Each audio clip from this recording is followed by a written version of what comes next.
سلام دوستای گلم، اگه این پاپیون خوشگل رو دوست دارین یاد بگیرین پس با من همراه باشین. سلام بچه‌ها، امیدوارم که حالتون خوب باشه. امروز اومدم میخوام بهتون یک پاپیون با کامبو یاد بدم. یک پاپیون بافتنی. پاپیونای بافتنی مزیتشون خوبیشون اینه که اگه کثیف بشه به راحتی میتونین بشورین و هیچ کاری هم نمیشه. میتونین دوباره استفاده کنین برای لباس میخوان، برای عروسک‌های دختراتون یا اینکه برای گل سر و کشمون. خب شما در ابتدا باید یه تعداد زنجیره بزنین.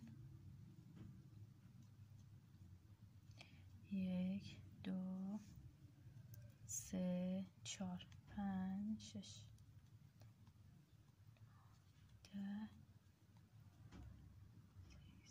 14 15 18 19 20. خب من 20 دونه زنجیره زدم.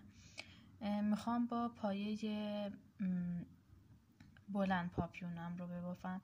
خب برای پایه بلند ما باید 3 تا زنجیره میزدیم به عنوان یک پایه بلند در ابتدا. 1 2 3 و از سومین زنجیره قلاب رو رد میکنیم و یک پایه بلند میبافیم.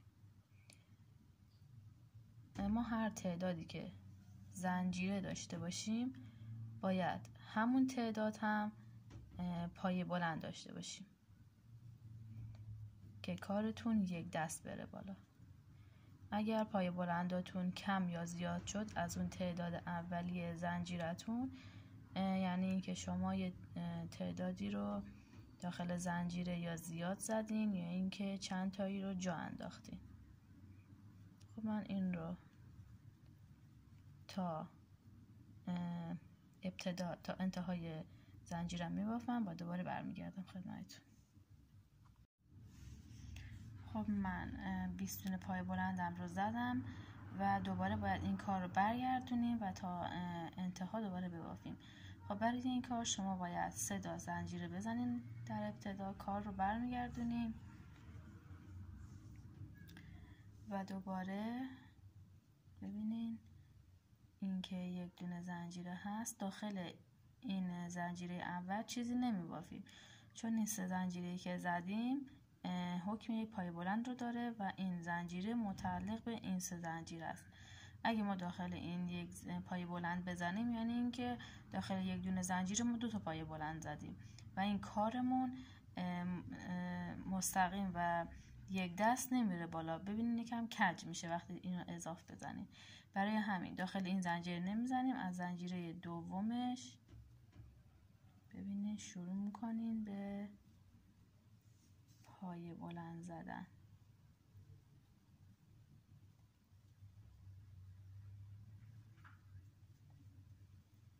پای بلند رو هم که خانوما بلدن چون تو خیلی از کارهای بافتنی پای بلند استفاده میشه. خب تا انتهای این رج من میبافم و یک نکته این قسمتش داره آخر کار که بهتون میگم. خب من تا اینجا پای بلندم رو زدم و برای پای بلند آخری ببینین زنجیرش دقیق مشخص نیست. شما باید داخل این خونه بزنین. خب چون رج قبل 3 تا زنجیره بود، این همون 3 زنجیره است.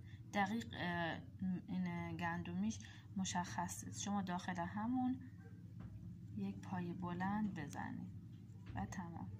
این کارتون اینطوری باید صاف در بیاد، نباید زیاد بشه اینکه کم بشه کج بشه، باید راست بشه. دوباره 3 تا زنجیره میزنیم برای شروع رج بعد و کار رو برمیگردونیم و همین روند رو تا هر اندازه که خواسته باشین پاپیونتون باشه شما میتونین ببافین.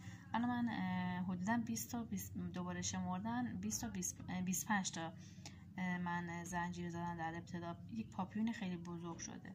شما میتونین کوچیک‌تر کنین، مثلا 10 تا. شما 10 دونه بزنین ببینین نصفش میشه 10 12 تا اینقدر میشه پاپیونتون اندازش. خب حالا من میبافم تا اندازه که خواسته باشم و دوباره برمیگردم و نحوه تا دادن پاپیون رو روی این بافت بهتون میگم. خب ببینید بچه ها، من 5 رج پای بلند بافتم. خب 1 2 3 4 و 5. حالا کار رو قیچی میکنم، نخو از اینجا قیچی میکنم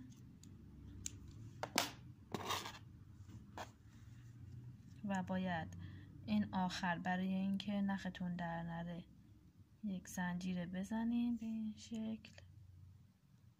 خب و نختون رو بکشیم بیرون و بکشیم، سفت میشه کارتون. و این نخ رو هم، این نخ رو ببینین اینطوری داخل کار اینطوری پنهون کنین. یکم بعد نخ رو بلندتر بگیرین که یعنی منظورم اینه که مثلا این نخ رو از اینجا قیچی نزنین، چون بالاخره چون این دست میخوره، بچه ها دست میکنن برای لباس روی بخوان استفاده کنین، یه وقتی شاید در بره و کارتون خراب بشه. یکم بلندتر نخ رو بگیرین و بلندی نخ رو ادامهش رو اینطوری داخل کار اینطوری ببرین داخل کار رو پنهون کنین، محکم کاری میشه.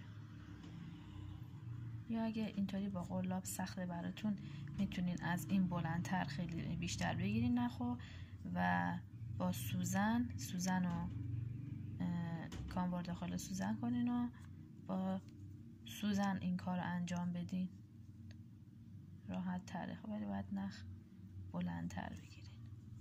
خیلی خب، من باید این ادامهش رو قیچی کنین.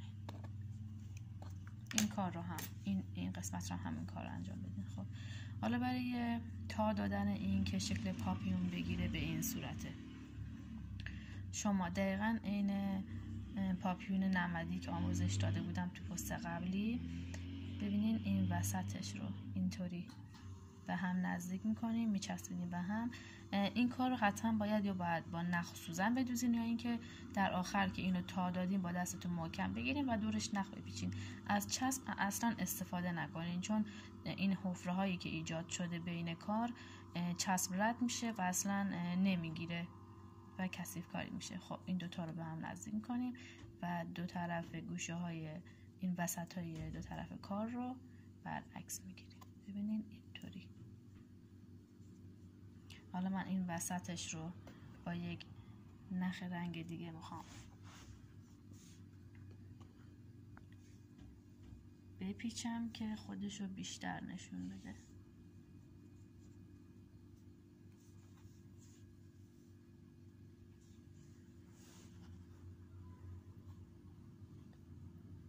اینو انقدر نخ رو میپیچین دور این کار که سفت بشه و یک نمای خیلی خوشگلی رو داشته باشه.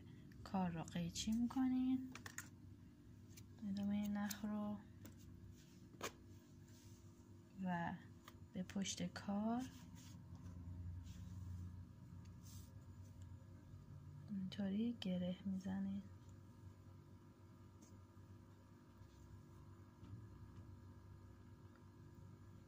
من همیشه این کار رو برای در آوردن این نخا بین هم به گره زدنش از قلاب استفاده میکنم، چون راحت تره.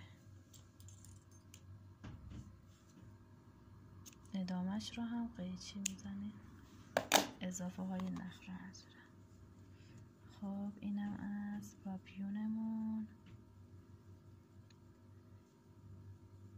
شما میتونین این بین کار رو یک نوار باریک ببافین با هر رنگی که خواسته باشین، دور وسط این بپیچین، اونم خیلی خوشگل میشه دیگه. اینا همه هنر خودتونه، خواسته باشین خلاقیت به کار ببرین. امیدوارم که از این مدل پاپیون خوشتون اومده باشه.